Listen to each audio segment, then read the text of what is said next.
உங்களுக்கு கோல்டு இருக்கா, தொண்டையெல்லாம் கசக்குதா? அப்ப இங்க வாங்க. இன்னைக்கு நம்ம செஞ்ச மிளகு முட்டை கிரேவி சாப்பிட்ட உடனே உங்களுக்கு ரிலீஃப் ஆயிரும். பெப்பரோட ஸ்பைசி ஃப்ளேவரு, எக்கோட சாஃப்ட் டேஸ்ட்டு, காம்போ வேற லெவல்ல இருக்குங்க. கிச்சன்ல அப்படியே சமைக்க சமைக்க ஸ்மெல் வருங்க. அப்படியே வாயெல்லாம் எச்சி ஊறும். வாங்க பார்க்கலாம். இந்த வீடியோக்குள்ள போறதுக்கு முன்னாடி நம்ம சேனலை சப்ஸ்கிரைப் பண்ணிட்டு உள்ள வாங்க. முதல்ல ஒரு வானல் வச்சுக்கலாம். அந்த வானல்ல தேவையான அளவு எண்ணெய் ஊற்றிக்கோங்க. இப்போ எண்ணெய் வந்துட்டு கொஞ்சமாக சூடானதுக்கப்புறம் இதில் நம்ம 2 பொருள் ஆட் பண்ண போகிறோம்.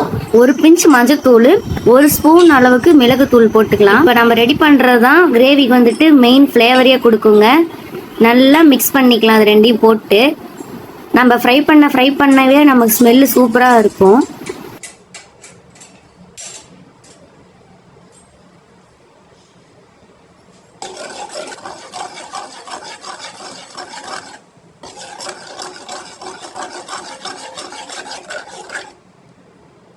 ஒரு நிமிஷம் நல்லா ஃப்ரை பண்ணதுக்கப்புறம் இப்போ நான் வேக வச்சு முட்டையை வந்துட்டு தோல் உரிச்சு எடுத்து வச்சுருக்கேன். இப்போ அந்த முட்டையை வந்துட்டு இந்த எண்ணெயில் ஆட் பண்ணிக்கலாம். இந்த முட்டையெல்லாம் அதில் சேர்த்ததுக்கப்புறம் 2 நிமிஷம் நம்ம வந்துட்டு லைட்டாக ஃப்ரை பண்ணிக்கலாம்.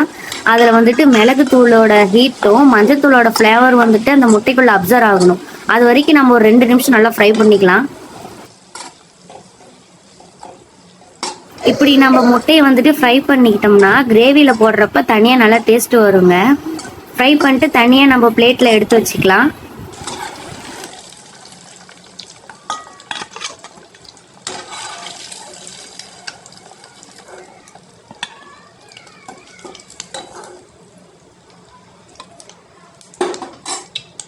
இப்போ அதே எண்ணெயில் நம்ம பொடியாக நறுக்கின வெங்காயத்தை வந்து நம்ம போட்டுக்கலாம். நல்லா வணங்க விடுங்க. லைட் கோல்டன் ப்ரௌன் ஆகிற வரைக்கும் நல்லா வணக்கிக்கோங்க.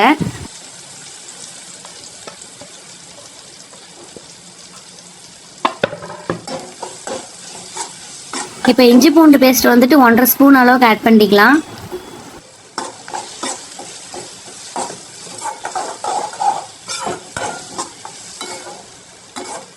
வெங்காயம் நல்லா சாஃப்ட் ஆகும்போது அதில் வந்துட்டு நான் ரெடி பண்ணி பேஸ்ட் பண்ணி வச்சுருக்கேன் 2 தக்காளி பேஸ்ட் வந்து ஆட் பண்ணிக்கிறேன்.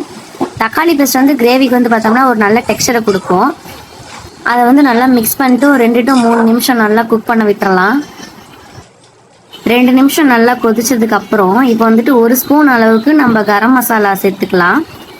கரம் மசாலா உங்களுக்கு காரத்துக்கு ஏற்ப நீங்கள் சேர்த்திக்கோங்க. இப்போ தேவையான அளவு உப்பு, லாஸ்ட்டாக நம்ம மிளகு பவுடர் சேர்த்துக்கலாம். நான் இன்றைக்கி மிளகு பவுடர் அதிகமாகவே சேர்க்குறேன், ஏன்னா இது பேர் மிளகு எக்கு கிரேவி. இதில் நீங்கள் சீரக பவுடர் கூட ஆட் பண்ணிக்கலாம். சீரக பவுடர் போட்டோம்னா டைஜஷனுக்கு வந்துட்டு ஹெல்ப்ஃபுல்லாக இருக்கும். இது கூடவே ஃப்ளேவரும் அது கொடுக்குங்க. நல்லா கலக்கிக்கோங்க. கொஞ்ச நேரம் நல்லா கொதி வர வரைக்கும் நல்லா அடுப்பை வந்துட்டு லோ ஃப்ளேம்லேயே வச்சு கொதிக்க விட்டுருங்க. உங்களுக்கு வேணும்னா கொஞ்சமாக தண்ணி ஊற்றி கொதிக்க வச்சுக்கலாம். நான் இன்னைக்கு கொஞ்சமாக தண்ணி ஊற்றிக்கிறேன்.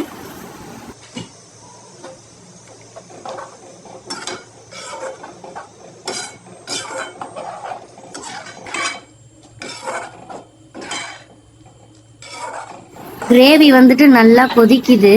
இப்போ கொதிச்சு வந்துட்டு திக்காக ஆக ஆரம்பிக்குது. இப்போ வந்துட்டு அதில் நம்ம ஃப்ரை பண்ணி வச்சுருக்க முட்டையெல்லாம் ஒவ்வொன்றா சேர்த்துக்கலாம். இப்போ நம்ம முட்டையை அதில் சேர்த்ததும் நம்ம அடுப்பை வந்துட்டு கொஞ்சம் ஃபாஸ்ட்டாக வச்சுக்கலாம். முட்டையில் வந்துட்டு கிரேவியோட காரமான டேஸ்ட் வந்துட்டு அப்சர்வ் ஆகும். அதை சாப்பிட்டா போதும், வாயில் அப்படியே பெப்பரோட காரம் அப்படியே உள்ளுக்குள்ளே போகும். இப்போ நம்ம கேஸ் ஆஃப் பண்ணிடலாம். சூப்பர் டேஸ்டியாக இருக்க மிளகு முட்டை கிரேவி ரெடிங்க. இதை வந்துட்டு சுட சாப்பாடோட சர்வ் பண்ணலாம், இல்லைன்னா சப்பாத்தியோட. இதில் நீங்கள் தோசை எதுக்கு வேணாலும் இது மேட்ச் ஆகும். கோல்டு, சளி, தொண்டை வலி இருக்கனால இந்த எக் பெப்பர் கிரேவியை நீங்கள் செஞ்சு கொடுத்தீங்கன்னா உங்கள் தொண்டைக்கு வந்துட்டு ஒரு இன்ஸ்டண்ட்டாக ஒரு ரிலீஃப் கொடுக்குங்க. இன்னொரு வாட்டி சாப்பிட்லாம் போலயே இருக்கும்.